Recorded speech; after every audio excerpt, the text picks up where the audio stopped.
This segment of CoastLife is sponsored by the Spice and Tea Exchange of Rehoboth.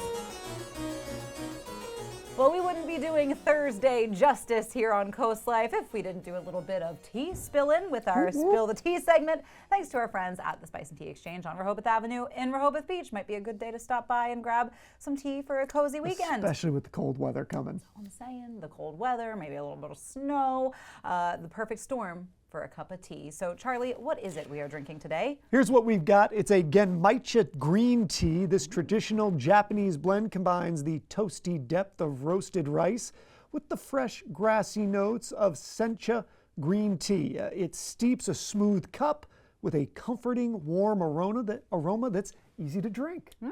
It does have a bit of a, when I was first brewing it, it almost smells like popcorn to me. All right. Well, I'm going to make you sniff your cup when you pour. So why don't you get to spill in while I get to the drama. Was I wrong for expressing my feelings too? I need to get this off my chest because I genuinely don't know if I handled this wrong. I had a friend of 3 years. We talked all the time, shared opinions, vented to each other. I thought we were on the same wavelength. Then one day I said something and she told me she was done. She said my opinions are too heavy, that I'm negative, and that she even called me hateful. Honestly, it came out of nowhere for me. I told her I completely understood where she was coming from. I validated her feelings. I acknowledged that my opinions can be intense, and I apologized if I ever made her uncomfortable. I asked if this had been building up for a while since she never pushed back on anything that she had said before.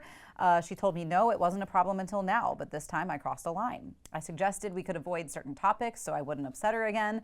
I was genuinely trying to find a solution, but I also told her that the way she said everything felt a bit harsh and that I was hurt by it. She didn't respond to that part at all. When I brought it up again, she said that she didn't know how to reply. She accused me of taking things out of context, said I was pushing her over her emotions. She told me I wasn't validating her feelings and that everything was only coming from her side. She said that this is who I am, and if you can't handle it, we're not a match. She said I reminded her that I did acknowledge your feelings, but she never replied after that, and that she thinks that the friendship was over. So she's wondering now, was I wrong for also expressing how I felt? When someone tells you that you hurt them, are you not allowed to say that their delivery hurt you too, or does it automatically invalidate their experience?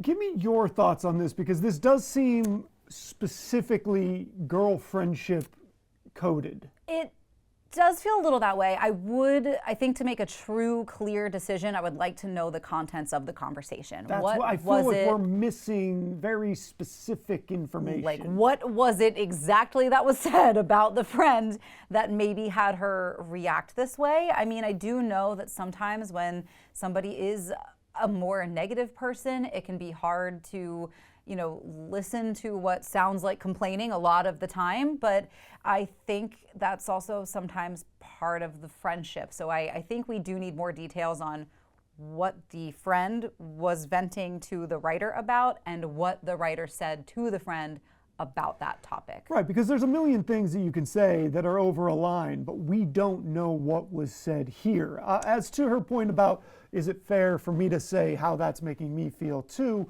Yes, but again, it really depends on it. Are you trying to turn it around a little bit, being like, you've made me sad by being sad about this thing that I said? It could also be, somebody that maybe isn't particularly strong at reading a social situation or a social cue, because some of the questions being asked to us are, is it not okay to validate my feelings? Like, yeah, it's okay to say your piece.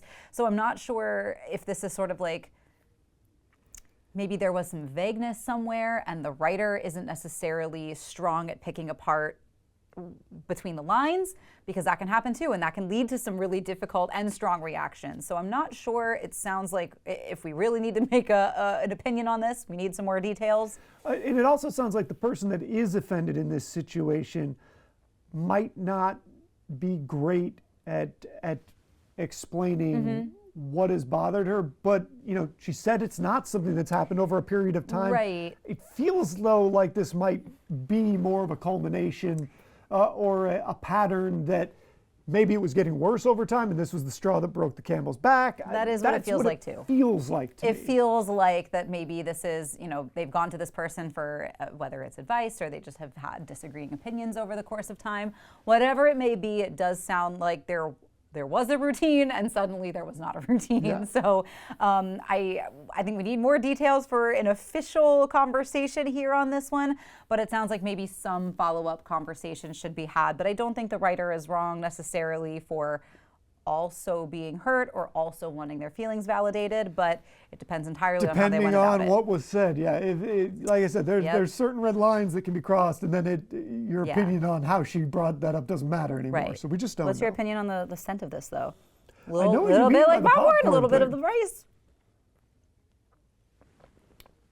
Interesting, though, because it does taste like a green tea, but with like a little bit of you can taste the roasted rice. It smells different than it tastes, Yes. if that makes sense. So I like it.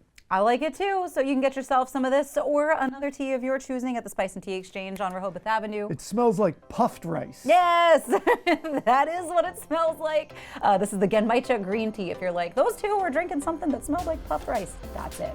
But yes, we've got more judging and more rulings to dole out when we get back on CoastLife. Dun, dun.